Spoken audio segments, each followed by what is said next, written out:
Meus irmãos, uma alegria muito grande estarmos aqui mais uma vez através desta série de episódios que é tão legal e que não poderia ser diferente. A série que nos leva a olhar para o Evangelho deste dia com um carinho mais especial. Hoje nós temos o Evangelho de Nosso Senhor Jesus Cristo, segundo São Marcos, o capítulo 8, versículos do 14 ao 21. Permitam-me ler. Naquele tempo, os discípulos tinham se esquecido de levar pães. Tinham consigo na barca apenas um pão. Então Jesus os advertiu: prestai atenção e tomai cuidado com o fermento dos fariseus e com o fermento de Herodes. Os discípulos diziam entre si: é porque não temos pão.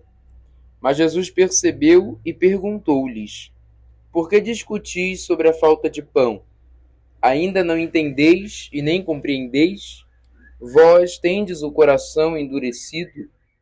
Tendo olhos não vedes, e tendo ouvidos não ouvis? Não vos lembrais de quando reparti 5 pães para 5.000 pessoas? Quantos cestos vós recolhestes cheios de pedaços? Eles responderam: 12. Jesus perguntou: e quando reparti 7 pães com 4.000 pessoas, quantos cestos vós recolhestes cheios de pedaços? Eles responderam: 7. Jesus disse: e ainda não compreendeis? Palavra da salvação. Glória a vós, Senhor. Meus irmãos, no Evangelho de hoje, Jesus depara-se com a dificuldade dos seus discípulos em dar o passo da fé. Para entender essa passagem, precisamos considerar que tudo aquilo que se move é movido por alguma coisa. Jesus inicia o Evangelho dizendo: cuidado com o fermento dos fariseus. Cuidado com o fermento de Herodes. O que isso quer dizer? Significa que os discípulos, e também nós, são a massa que é transformada e movida por algo. O que movia Herodes? O poder, a vaidade. O que movia os fariseus?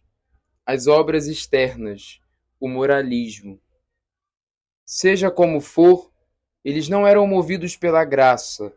Eles não eram movidos pela palavra que se fez carne, o fermento novo. Que Jesus quer realmente que nós tenhamos no coração para nos mover. É isso que ele pede. Que nós tenhamos no nosso coração este fermento novo, este fermento que não só faz crescer, mas o fermento que nos faz entender que de fato nós temos uma utilidade nesta vida. Para entender de forma mais clara, meus irmãos, olhemos para a nossa vida. O que nos move não é somente o que você faz, mas pelo que você é movido quando faz. Você vai à igreja, mas vai movido pelo quê? Pela ganância, pelo dinheiro, por vaidade, para ser melhor que os outros, para resolver seus problemas pessoais, por medo do inferno? O que de fato move você? Ora, Jesus quer mover você com a graça e a verdade. Justamente o que no evangelho de hoje ele está tentando fazer com os discípulos. Ele multiplicou o pão e os discípulos não entenderam. O próprio evangelho de Marcos dizia 2 capítulos antes que eles não tinham compreendido. E neste evangelho, por 2 vezes, Jesus diz: ainda não entendeis e nem compreendeis. E termina o evangelho insistindo: ainda não compreendeis? O verbo que ele usa para compreender é sinieme, que significa juntar as coisas. É como se Jesus dissesse: vocês ainda não conectaram as coisas? Não se deram conta? Ainda não juntaram o milagre com a mensagem divina que está lá?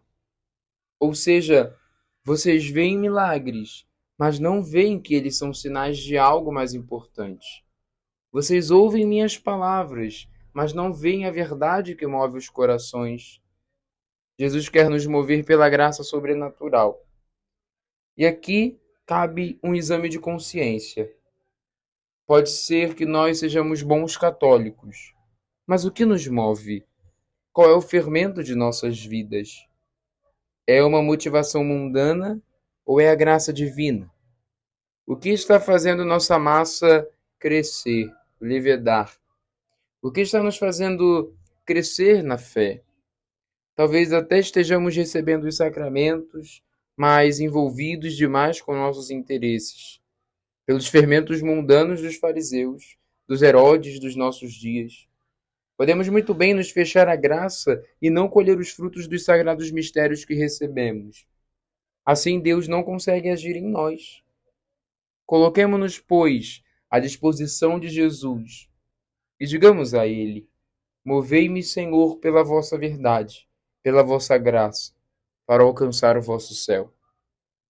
Jesus hoje chama a cada um de nós para esta análise. E você, meu irmão, minha irmã, qual é o fermento que você está colocando na massa da sua vida? Tem muita gente que vai se destruindo, tem muita gente que vai se perdendo, tem muita gente que de fato não entende de verdade que o amor que Deus sente por cada um de nós não é um amor interesseiro, mas é um amor que impulsiona, é um amor que move, é um amor que me faz ter uma utilidade, enquanto na verdade muitas vezes estamos na igreja, mas estamos na igreja para passar o tempo. E quantas são as vezes que nós olhamos para o interior da nossa vida, analisamos a nossa conduta, até vemos o que nós precisamos mudar. Às vezes nós temos dentro do nosso peito não um coração de carne, mas um coração de pedra. Tem cristão que não tem nem um coração de carne, nem um coração de pedra, tem um coração de vidro. Enquanto na verdade muitas vezes ele é frustrado e ele se quebra e ele se parte. Mas Jesus nos convida a colocarmos dentro da nossa massa, que é a nossa vida de igreja, colocar nessa massa o seu amor, colocar dentro desta massa o poder de Deus, a intimidade, a vida de oração. Enquanto nós estivermos fugindo dele, a nossa massa nunca vai ficar pronta e, sobretudo, ela nunca vai crescer. O que você precisa acrescentar na sua vida é a experiência com Deus. Enquanto você estiver fugindo disso, ele não vai fazer a sua vida se santificar. Somos nós que precisamos buscar esta santidade, não é Deus que tem que trazer ela para nós, não. Deus não precisa de nós, mas nós não seremos salvos sem a ajuda dele. Mas é preciso que nós partamos ao encontro dele com o coração como quem pulsa, o coração em festa, o coração transbordante. E somos movidos. E quantas são as coisas que nos dividem? Quantos são aqueles que Deus coloca na nossa vida para nos fazer santificar? Neste período de carnaval, inúmeros são os retiros que nos convidam justamente a esta proximidade com Deus, essa intimidade de estar junto, de estar próximo. E que não seja por um momento, mas que seja eterno. Você que está procurando o encontro de fato com o Senhor, que através deste retiro de carnaval você possa ter encontrado. Mas não encontre Deus pelos outros, encontre Deus porque é Deus que te salva. O nosso mal hoje é que nós queremos encontrar o Senhor por um status. Queremos encontrar o Senhor porque o fulano está encontrando. Queremos ir na missa porque o fulano vai e posta e eu gosto da foto que ele posta e quero ter uma foto igual. Ou pior, às vezes nós servimos dentro da igreja e vamos à missa para servir para que o outro veja que eu estou servindo. Desculpa dizer, mas se você faz isso, você não serve para nada. Deus não precisa disso. De fato, não precisa. Às vezes a gente fala isso com medo, mas não, é a radicalidade da fé. Não é que Jesus nos chama para ser radicais, mas Jesus nos chama para viver a nossa fé de verdade. Enquanto nós estivermos fugindo dessa responsabilidade, porque ser cristão é ter responsabilidades, e enquanto nós não assumirmos as nossas responsabilidades, nós não seremos de fato cristãos. Você que é pai, mãe, você tem sua responsabilidade de cuidar do seu filho, de cuidar da sua filha. E você nunca vai poder fugir desta responsabilidade. Quem é omisso, no final se envergonha. E quando nós somos omissos na nossa fé, quando a gente não consegue rezar, quando a gente não consegue ter uma vida de oração, nós não assumimos que não conseguimos. Nós colocamos a culpa em Deus, colocamos a culpa nas pessoas, o que é pior. E que nós possamos trazer para a nossa vida essa experiência, a experiência do encontro, mas como falei, por inúmeras reflexões, que não seja um encontro emocional, que não seja um encontro sentimentalista, mas que seja um encontro onde Jesus entra na minha vida e me transforma, onde Jesus entra na minha família e cura as enfermidades da minha família. E quantas famílias estão enfermas não fisicamente, mas espiritualmente, porque não se juntam, porque não rezam, enfim. Qual é a conduta que você está tendo? É esse o grande resumo do Evangelho de hoje. Estamos na igreja por quê? Por quem? Para quem? E para quê? Jovem, você que escuta as minhas reflexões, eu bato sempre na tecla para você. Porque todo tempo é tempo para ser de Deus. Se você está na igreja por hobby, se você está na igreja por fama, por mídia, por Instagram, por Facebook, por TikTok, seja lá o que for, você está vivendo sua fé errado e você está jogando Deus no lixo. São coisas duras de se dizer. É uma vida que você tem que assumir. E não é fácil falar isso aqui para você. Mas se você está na igreja preocupado com o número de seguidores, se você está na igreja preocupado com o TikTok, preocupado com a sua conta, que ninguém está seguindo, que ninguém está comentando, que ninguém está curtindo, você está vivendo sua fé errado. Você precisa estar na igreja para Jesus, para o Senhor. Não esteja pela mídia, não. Esteja por Deus. Porque quando você passa por dificuldades, não são seus seguidores que te dão apoio. Tem muita gente que na nossa hora ali de dificuldade bate palma quando a gente está afundando. Mas é Deus que nunca há de nos desamparar, porque Ele é Pai. Um pai nunca se omite às dores, às angústias de um filho. Nós precisamos parar e pensar. E buscar o Senhor no silêncio. Buscar o Senhor através de uma contemplação. Fico muito impressionado porque nestes retiros de carnaval, alguns lugares, priva-se o silêncio. Permanece o silêncio, né? E a gente precisa viver esse silêncio, de escutar Deus. Então, jovem, homem, mulher, adolescente, você que está ouvindo essa reflexão, é para você isso. Deixa Deus falar. Às vezes a gente precisa experimentar o cala-boca.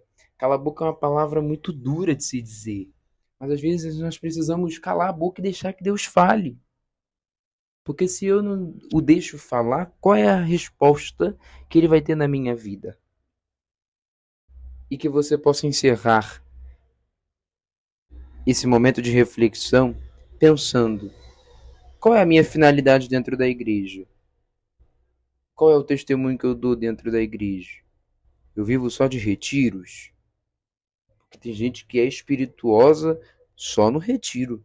Acabou o retiro, voltou à vida normal. E isso é muito triste. Eu sei que as amizades muitas vezes levam a gente para o pecado. Mas esse discurso todo mundo já está farto. Graças a Deus a confissão é acessível para todo mundo. Pelo menos aqui na paróquia perto de casa tem confissão todo dia. Só não se confessa quem não quer. Jovem, o céu é para você e o céu é agora. Santa Teresinha tem uma frase que para mim é sapiencial e essa frase é perfeita. Merece ser colocada na bio do Instagram. Passarei meu céu fazendo bem na terra. E o teu céu é agora, porque você está na terra agora. E todo dia é dia de você assumir, todo dia é dia de você se entregar ao Senhor. É agora, é hoje. Larga essa vida de pecado, larga essa vida medíocre, larga a falsidade com o Senhor e assuma de fato quem você é. Não adianta colocar na rede social, colo de Deus, Shalom, Fraternidade São João Paulo II, não adianta nada você colocar que luta contra você, de fato você não luta, mas você foge de você. Assuma de fato que você é pecador, mas que você está buscando. Enfim, que nós possamos levar para a nossa vida esse tempo quaresmal que amanhã iniciamos, que nós possamos de fato buscar a conversão e entender que Jesus é o centro. Sem Ele nada podemos, sem Ele nada somos. Que nós possamos, de fato, olhar para o nosso viver, louvar o Senhor com a nossa vida, dando testemunho, fazendo as boas ações, e que você possa pensar: a quem você serve? O Sr. Jonas Abib compôs uma música e tem uma parte da música que faz sobre tudo essa pergunta: a quem você quer servir? Que nós possamos olhar para o nosso interior e refletir sobre isso. A quem servimos? O que fazemos? Qual é a nossa função? Não esteja na igreja por pessoas, mas esteja na igreja por Jesus. Louvado seja nosso Senhor Jesus Cristo, para sempre seja louvado.